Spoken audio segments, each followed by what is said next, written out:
Amber, the maintenance engine, was feeling sad everywhere she looked. She saw steaming diesel engines pulling passenger trains. They looked so grand and happy.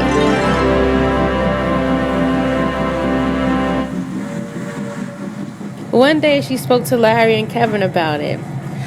I'm always taking maintenance trains and occasionally regular freight trains, but it would be so nice to take passengers one day.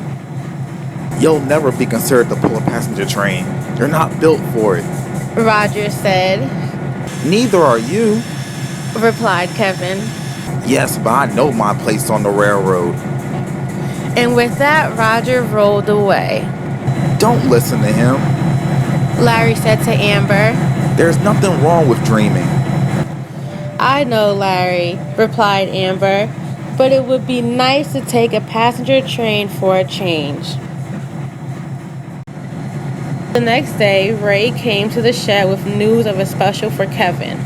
Kevin, I would like for you to take a shipper special to Winslow Station and back. A shipper special is a passenger train for all the business owners who ship by rail. Yes, Ray, Kevin replied. Later that morning, Amber was picking up some empty flat cars to be loaded at the supply yards. She was going to repair the track by the drawbridge. She saw Kevin puff past with the passenger special. She sighed sadly. I wish that was me, she said to herself. Kevin made good time coming down the line. He had all green signals and there were no slow orders. He was enjoying himself.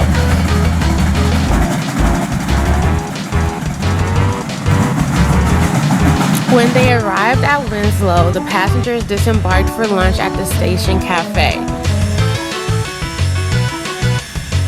Instead of uncoupling Kevin from the train and using the turntable, his crew decided to use the Winslow Junction Y, where the Port Charles branch line connects to the main line.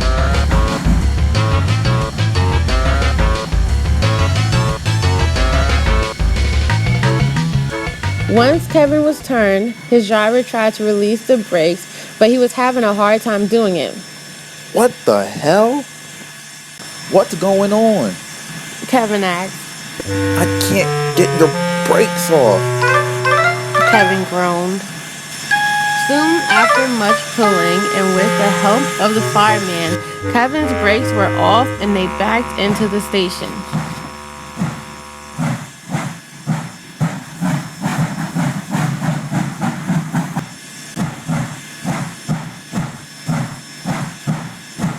His crew inspected the brake lever. I probably pushed it too hard. The driver concluded. It's working fine now. Soon the passengers were back on board and Kevin headed home.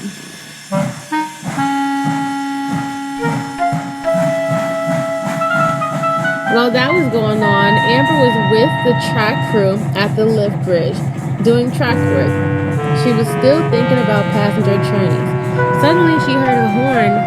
The bridge rose and a tugboat came by, moving a ship. Meanwhile, Kevin was headed down the line again. He had all clear signals, but his driver reduced his speed because he was worried about Kevin's brakes. When they got to the drawbridge, they stopped with no problem. However, the bridge lowered and they tried to proceed again, but Kevin's brakes would not release. Well, that's done it, said the driver, annoyed. Now we're stuck. We need someone else to take this train, added the fireman. Kevin looked across the bridge and saw Amber. Amber! He whistled. My brakes are jammed. Can you please take my train?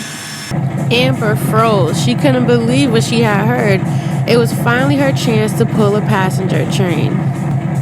Yes, Kevin, I will, she called and quickly went to switch tracks.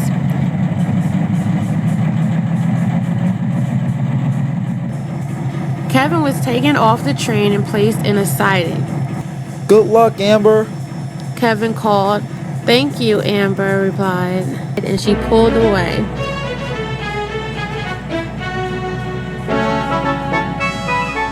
Amber was a little nervous at first, but once she got into it all, that went away. The passengers and crew cheered as Amber made her way with her first passenger train.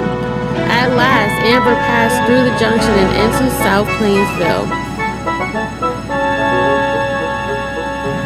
When she arrived, Andrew, Larry, and Christian cheered for her. The passengers came out and thanked Amber and her crew. Amber smiled happily. The next day, when Amber woke up, Mr. Egan came to speak to her. Amber, I'm very pleased with your work yesterday. You did very well. Thank you, sir, replied Amber. I was speaking with some of the shippers who were on your train yesterday. They were so happy with your work that they want to go out with you on a maintenance train so they could see firsthand how we maintain our tracks. Would you like that? Oh, yes, sir, Amber cried. So next Friday, Amber collected a passenger car along with her work cars and set off down the line. She felt very proud. At the workstation, she saw Larry with a recently repaired Kevin. So, how do you feel now? Asked Larry. Fantastic, Amber replied. Thank you, too, for being there for me. No problem. Smiled Kevin. That's what friends are for. Amber smiled. She gave a happy toot of her horn and rolled away happier than she has ever been.